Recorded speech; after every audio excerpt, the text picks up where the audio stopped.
Assalamualaikum warahmatullahi wabarakatuh. Bismillahirrahmanirrahim. Alhamdulillahilladzi ja'ala syahr ramadhana syahida syuhur wa anzala al-Qur'ana kama anzala fihi at-Taurata wal Injila waz Zabur wa farada siyamahu wa dha'afa li shaimil ujur. Wassalatu wassalamu ala sayyidina Muhammadin wa ala alihi wa ashabihi al-a'immatil budur, amma ba'du. Qala Allah Ta'ala fi kitabil karim, a'udzu billahi minasyaitonir rajim. Bismillahirrahmanirrahim. Ya ayyuhalladzina amanu kutiba 'alaikumus syamu kama kutiba 'alal ladzina min qablikum la'allakum tattaqun. Alhamdulillah, kita telah sampai di bulan Ramadan ini yang jatuh pada tanggal 1 Maret kemarin 2025 bertepatan dengan 1446 Hijriah. Mari kita buka kembali pelajaran tentang puasa, di mana di situ terdapat syarat-syarat dan rukun puasa. Ada dua syarat, yakni syarat wajib dan syarat sahnya puasa. Kenapa kok ada dua? Yang pertama, syarat wajib adalah syarat di mana kita diperbolehkan untuk melakukan puasa. Itu ada 5. Yang pertama Islam, yang kedua berakal, yang ketiga kuat, yang keempat sehat, dan yang kelima kita tidak dalam keadaan bepergian.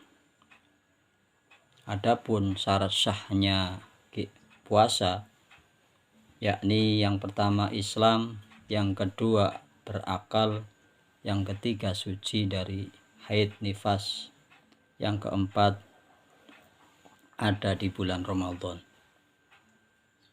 Kedua syarat ini wajib kita dahulukan, sebab adanya syarat ini kita bisa melakukan puasa. Ada sedikit perbedaan antara syarat wajib dan syarat sahnya puasa. Syarat wajib ini adalah syarat pokok di mana seseorang bisa diperbolehkan untuk melakukan puasa. Makanya harus Islam dahulu. Makanya kita sebagai orang Islam harus bisa melaksanakan puasa.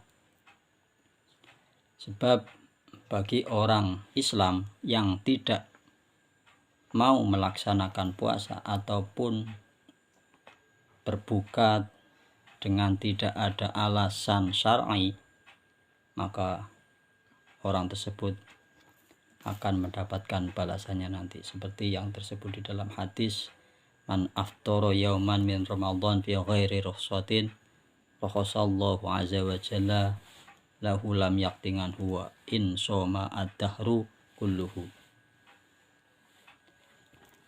Di situ disebutkan man aftara yauman, seseorang yang berbuka satu hari dengan sengaja min Ramadan, di dalam bulan Ramadan, fi ghairi rukhsatin, dengan tanpa rukhsah, rakhasallahu, yang sudah Allah berikan kemurahan di dalamnya. Adapun kemurahan yang dimaksud adalah contoh Allah memperbolehkan orang yang sudah sepuh, sudah tua renta tidak melakukan puasa, tapi diganti di hari yang lain atau dengan membayar fidyah. Itulah keringanan yang Allah berikan.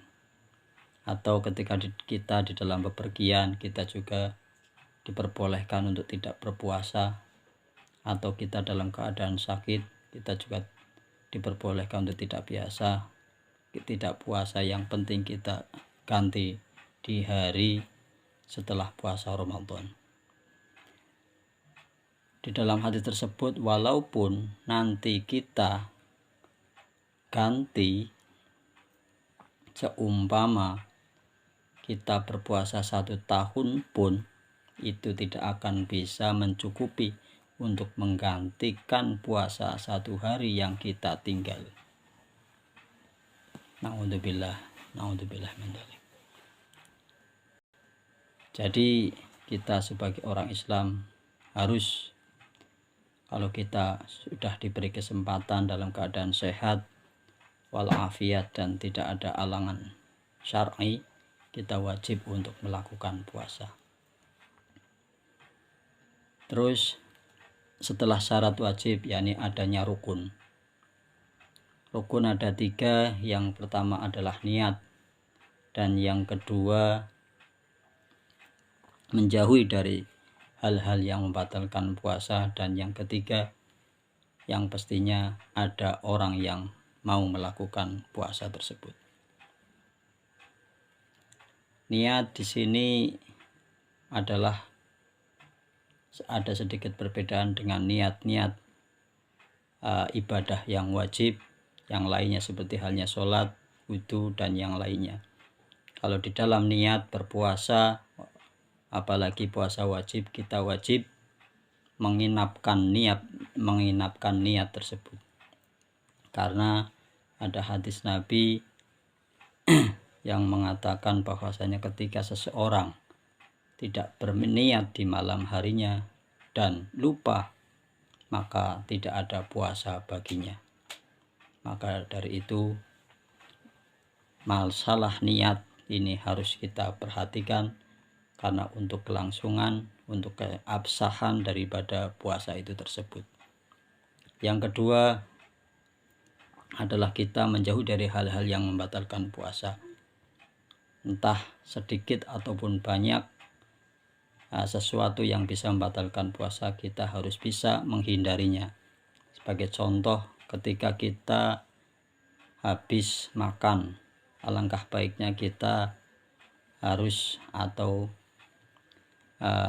membersihkan diri seperti halnya menggosok gigi, sebab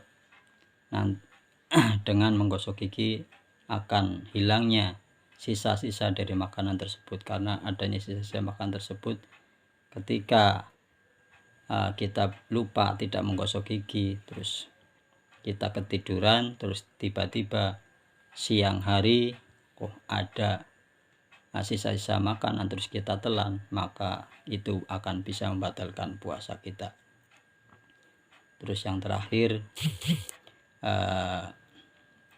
ada orangnya yang mau berpuasa. Itulah sedikit yang saya bisa ulas hari ini. Mudah-mudahan bisa bermanfaat, terutama bagi diri saya pribadi, dan semoga bisa bermanfaat bagi pemirsa sekalian. Cukup sekian. Wassalamualaikum warahmatullahi wabarakatuh.